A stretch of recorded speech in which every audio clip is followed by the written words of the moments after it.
My dear students, hello. I welcome you all in our series of lectures on cybersecurity. Today, we are going to study about protocol stack. After going through this lesson, you will be able to understand the needs of protocols and standards. Also, you will be able to identify various protocols at different layers of protocol stack. So, let us begin with it. The protocol stack is an implementation of a computer networking protocol suite. The terms are often used interchangeably. The suite is the definition of the protocols and the stack is the software implementation of them. A protocol stack is a complete set of network protocol layers that work together to provide networking capabilities. It is called a stack because it is typically designed as a hierarchy of layers, each supporting the one above it and using those below it.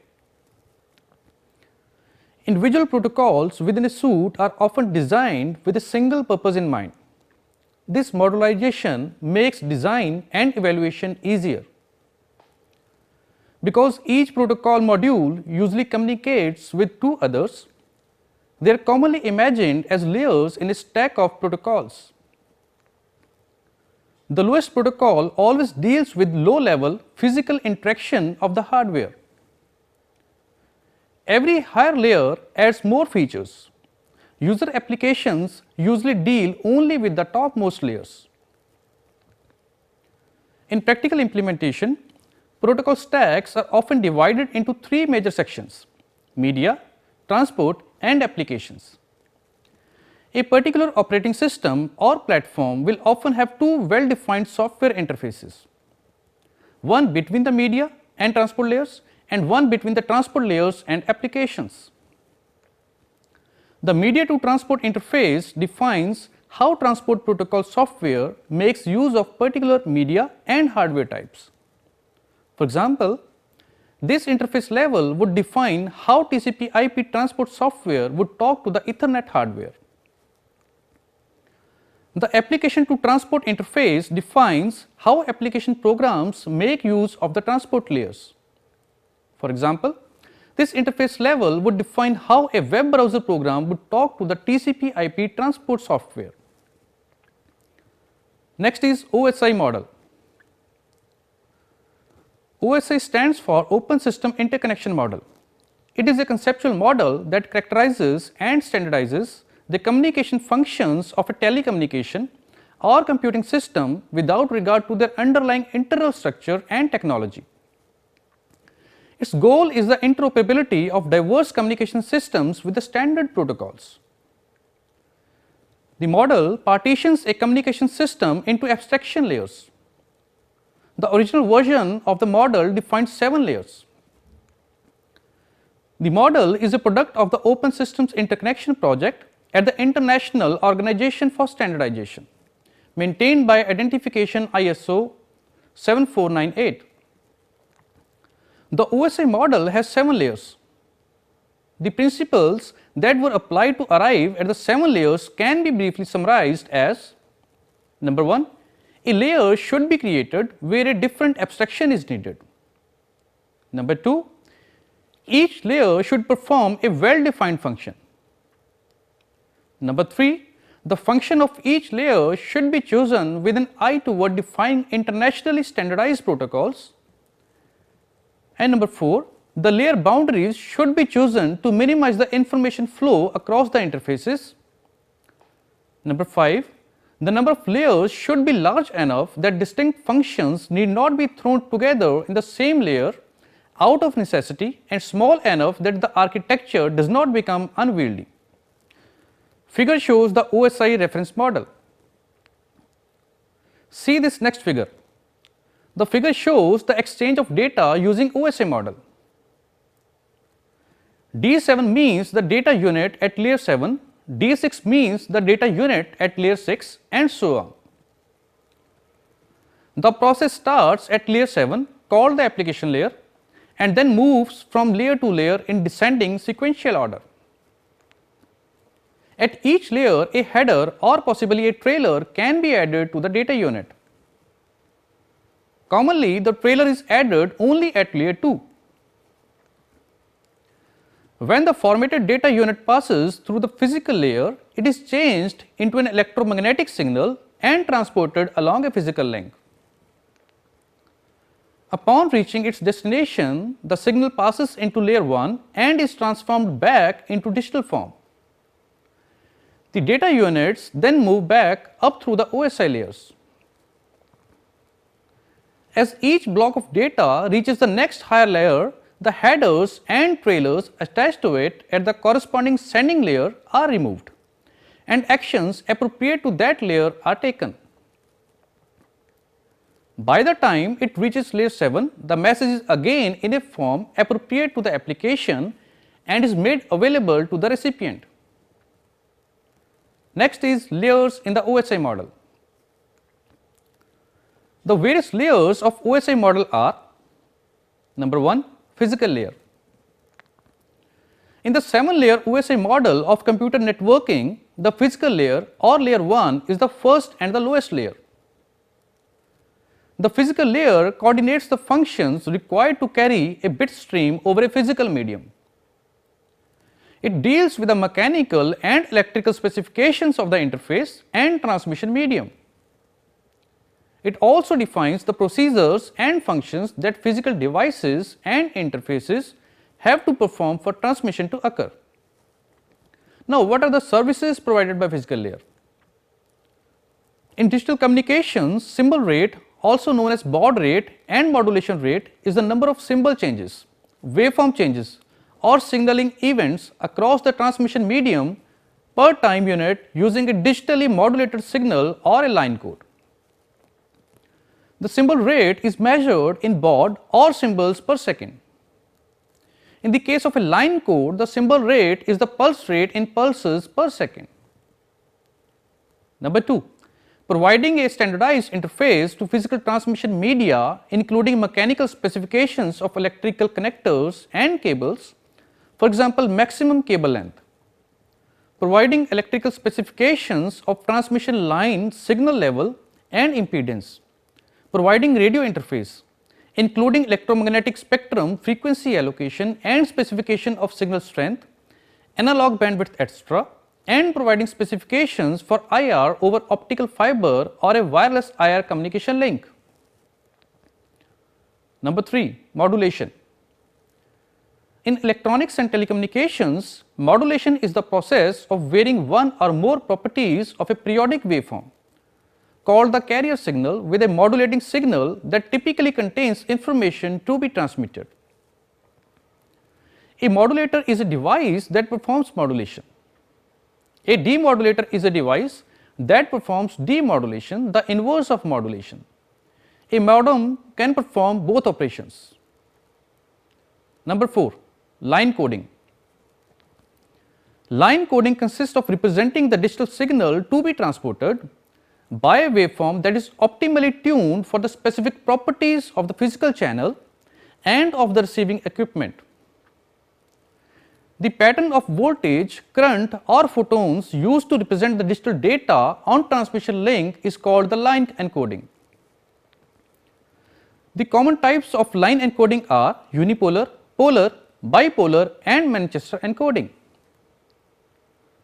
After line coding, the signal is put through a physical channel, either a transmission medium or a data storage medium. Number 5, bit synchronization. The sender and receiver not only must use the same bit rate, but also must be synchronized at the bit level. In other words, the sender and the receiver clocks must be synchronized. Number 6, line configuration. The physical layer is concerned with the connection of devices to the media.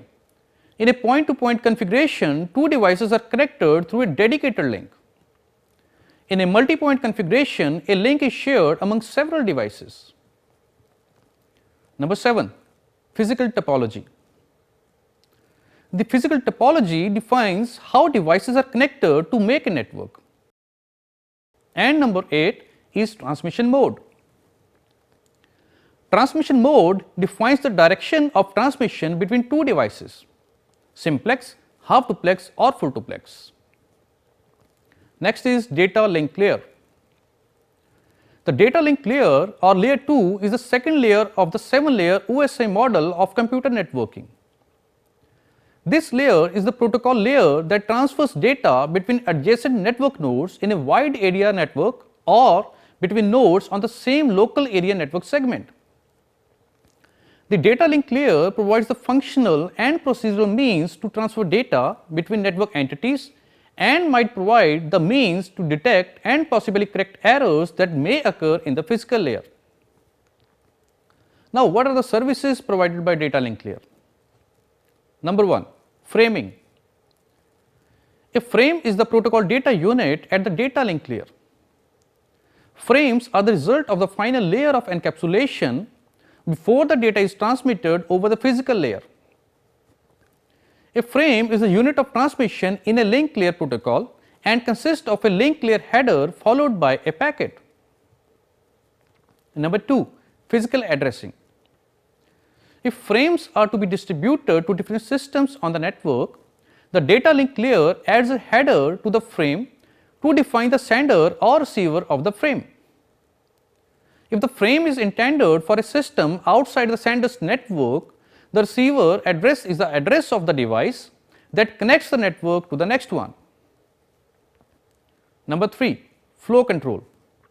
Flow control is the process of managing the rate of data transmission between two nodes to prevent a fast sender from overwhelming a slow receiver.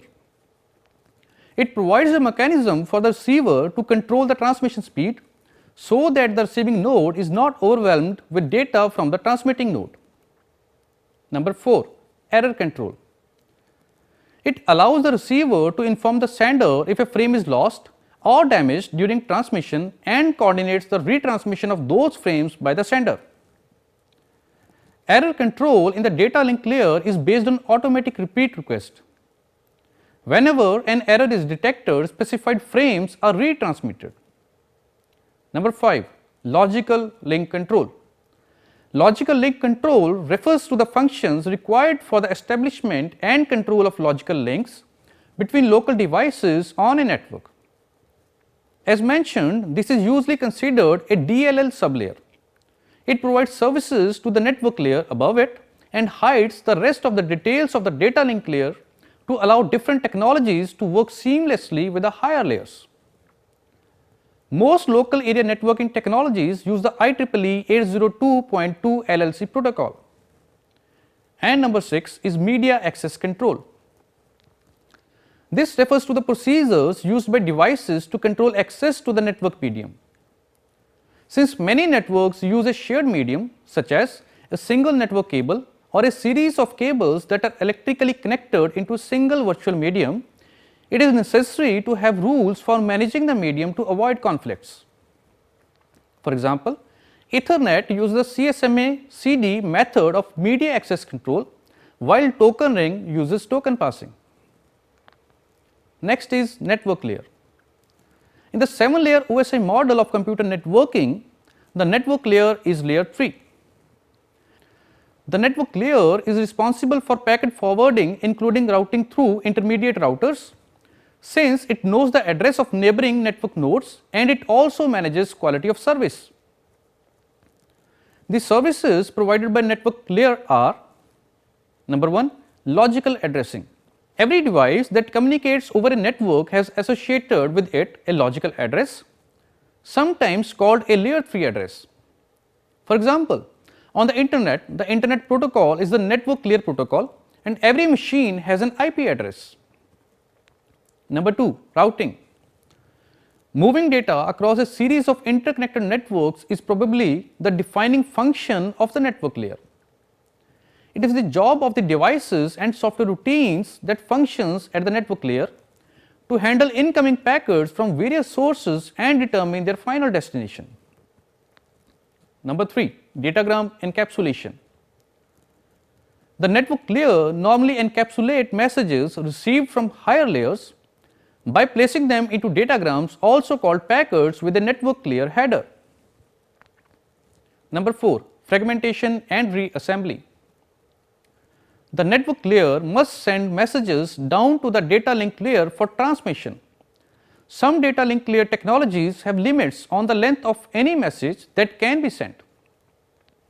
If the packet that the network layer wants to send is too large, the network layer must split the packet up, send each piece to the data link layer and then have pieces reassembled once they arrive at the network layer on the destination machine. Number 5. Error handling and diagnostics. Special protocols are used at the network layer to allow devices that are logically connected or that are trying to route traffic to exchange information about the status of hosts on the network or their devices themselves. Various protocols at network layer are ICMP, Internet Control Message Protocol, IGMP, Internet Group Management Protocol, IPsec, Internet Protocol Security, IP version 4 or IP version 6, that is Internet Protocol. Next is transport layer.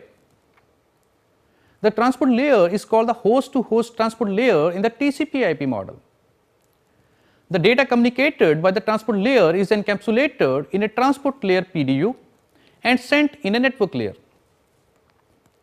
The network layer nodes transfer the transport PDU intact without decoding or modifying the content of the PDU. In this way, only the peer transport entities actually communicate using the PDUs of the transport protocol. It provides services such as connection oriented data stream, reliability, flow control and multiplexing. Let us discuss them one by one. Number 1. Connection oriented communication. It is normally easier for an application to interpret a connection as a data stream rather than having to deal with the underlying connectionless models such as the datagram model of the user datagram protocol and of the internet protocol. Number 2. Same order delivery. The network layer does not generally guarantee that packets of data will arrive in the same order that they were sent, but often this is a desirable feature. This is usually done through the use of segment numbering, with the receiver passing them to the application in order. Number 3. Reliability. Packets may be lost during the transport due to network congestion and errors. By means of an error detection code such as checksum, the transport protocol may check that the data is not corrupted and verify correct receipt by sending an ACK or NACK message to the sender. Automatic repeat request schemes may be used to retransmit lost or corrupted data. Number 4. Flow control. The rate of data transmission between two nodes must sometimes be managed to prevent a fast sender from transmitting more data than can be supported by the receiving data buffer, causing a buffer overrun. This can also be used to improve efficiency by reducing buffer underrun. Number 5. Congestion avoidance. Congestion control can control traffic entry into a telecommunications network so as to avoid congestive collapse by attempting to avoid oversubscription of any of the processing or link capabilities of the intermediate nodes and networks and taking resource reducing steps such as reducing the rate of sending packets. For example, automatic repeat requests may keep the network in a congested state. This situation can be avoided by adding congestion avoidance to the flow control, including slow start. This keeps the bandwidth consumption at a low level in the beginning of the transmission or after packet retransmission. And number 6 is multiplexing. Ports can provide multiple endpoints on a single node. For example, the name on a postal address is a kind of multiplexing and distinguishes between different recipients of the same location. Computer applications will each listen for information on their own ports, which enables the use of more than one network service at the same time.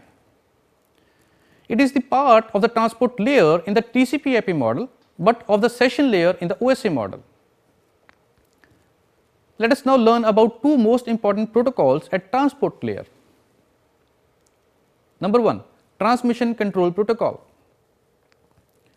TCP is a connection oriented protocol, which means a connection is established and maintained until the application programs at each end have finished exchanging messages. It determines how to break application data into packets that networks can deliver, sends packet to and accepts packet from the network layer, manages flow control, and because it is meant to provide error-free data transmission, handles retransmission of dropped or garbed packets as well as acknowledgement of all packets that arrive. And second is user datagram protocol. The user datagram protocol is a transport layer protocol defined for use with the IP network layer protocol. It provides a best effort datagram service to an end system. The service provided by UDP is an unreliable service that provides no guarantee for delivery and no protection for duplication. The simplicity of UDP reduces the overhead from using the protocol, and the services may be adequate in many cases. UDP provides a minimal, unreliable, best effort message passing transport to applications and upper layer protocols. Compared to other transport protocols, UDP and its UDP Lite variant are unique in that they do not establish end-to-end connections between communicating end systems. UDP communication consequently does not incur connection establishment and tear down overheads, and there is minimal associated end system state. Because of these characteristics, UDP can offer a very efficient communication transport to some applications, but has no inherent congestion control or reliability. On many platforms, applications can send UDP datagrams at the line rate of the link interface, which is often much greater than the available path capacity, and doing so would contribute to congestion along the path. Applications therefore need to be designed responsibly. Next is session layer. The session layer provides the mechanism for opening, closing and managing a session between end user application processes, that is, a semi-permanent dialogue. Communication sessions consist of requests and responses that occur between applications. Session layer services are commonly used in application environments that make use of remote procedure calls. Now, the services provided by session layer are: number 1, authentication, number 2, authorization, and number 3, session restoration. The session layer of the OSI model is responsible for session checkpointing and recovery. It allows information of different streams, perhaps originating from different sources, to be properly combined or synchronized. An example usage of the session layer is session beans, which are only active as long as the session is active and are deleted when the session is disconnected. Developers can use them to store information about the user during a web session. An example application is web conferencing, in which the streams of audio and video must be synchronous to avoid so-called lip sync problems. Flow control ensures that the person displayed on screen is the current speaker. Another application is in live TV programs, where streams of audio and video need to be seamlessly merged and transitioned from one to the other to avoid silent, airtime or excessive overlap. Next is presentation layer. The primary goal of this layer is to take care of the syntax and semantics of the information exchanged between two communication systems. Presentation layer takes care that the data is sent in such a way that the receiver will understand the information and will be able to use the data. Language syntax can be different of the two communicating systems.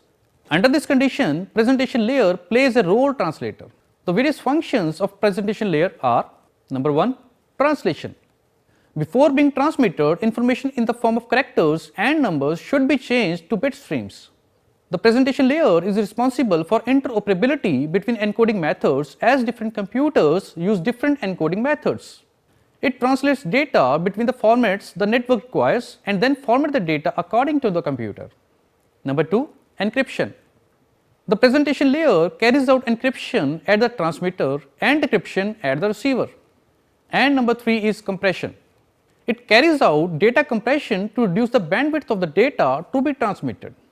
The primary role of data compression is to reduce the number of bits to be transmitted. It is important in transmitting multimedia such as audio, video, text, etc. Last but not the least is application layer. It is the topmost layer of OSI model.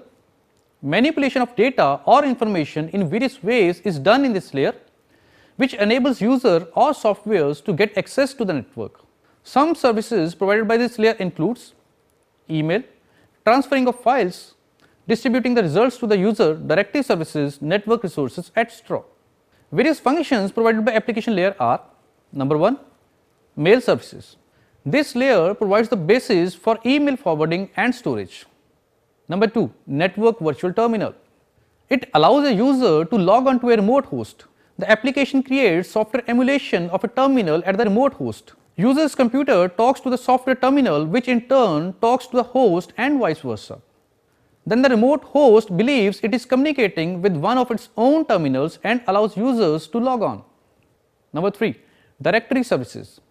This layer provides access for global information about various services. And number 4 is file transfer, access and management. It is a standard mechanism to access files and manage it. Users can access files in a remote computer and manage it. They can also retrieve files from a remote computer. Next is the TCP/IP reference model. The TCP/IP reference model is the network model used in the current internet architecture. The reference model was named after two of its main protocols, TCP, Transmission Control Protocol, and IP, that is Internet Protocol. The developers choose to build a packet switched network based on a connectionless inter-network layer. The figure shows various layers of TCP/IP reference model. Let us now briefly discuss about the various layers of TCP/IP model. Number 1, the host to network layer, that is physical layer. The TCP/IP reference model does not specify in any great detail the operation of this layer, except that the host has to connect to the network using some protocol so it can send IP packets over it. Number 2, the network layer. The job of the network layer is to inject packets into any network and have them travel independently to the destination. The layer defines IP for its official packet format and protocol. Packet routing is a major job of this protocol. Number 3, the transport layer. The transport layer is the interface between the application layer and the complex hardware of the network. It is designed to allow peer entities on the source and destination host to carry on conversations. Data may be user data or control data. Two modes are available, full duplex and half duplex. In full duplex operation, both sides can transmit and receive data simultaneously, whereas in half duplex, a side can only send or receive at one time. Any program running in the application layer has the ability to send a message using TCP or UDP, which are the two protocols defined for the transport layer. The application can communicate with the TCP or the UDP service, whichever it requires. Both the TCP and UDP communicate with the Internet Protocol in the Internet layer. In all cases, communication is a two-way process. The applications can read and write to the transport layer. Number 4, the application layer. The original TCP/IP specification described a number of different applications that fit into the top layer of the protocol stack. These applications include Telnet, FTP, SMTP and DNS. Telnet is a program that supports the Telnet protocol over TCP. Telnet is a general two-way communication protocol that can be used to connect to another host and run applications on that host remotely. FTP, that is File Transfer Protocol, is a protocol that was originally designed to promote the sharing of files among computer users.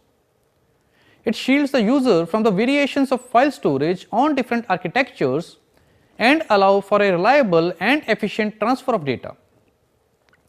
SMTP, that is Simple Mail Transfer Protocol, is the protocol used to transport electronic mail from one computer to another through a series of other computers along the route. DNS, domain name system, resolves the numerical address of a network node into its textual name or vice versa. It would translate www.yahoo.com to 204.71.177.71 to allow the routing protocols to find the host that the packet is destined for. Now, what are the merits of TCP/IP? Number 1, it operates independently. Number 2, it is scalable. Number 3, client server architecture. Number 4, supports a number of routing protocols. And number 5, can be used to establish a connection between two computers. Next is demerits of TCP/IP. Number 1, in this the transport layer does not guarantee delivery of packets. Number 2, the model cannot be used in any other application. Number 3, replacing protocols is not easy. And number 4, it has not clearly separated its services, interfaces and protocols. So, with this our today's lecture is over. Concluding this, today we learned about the need of protocols and standards. Also, we learned about various protocols at different layers of protocol stack. Hope you understood today's lecture. In the next lecture, we will learn about few more concepts of networks and cybersecurity. Till then, goodbye. Thank you. Have a nice day.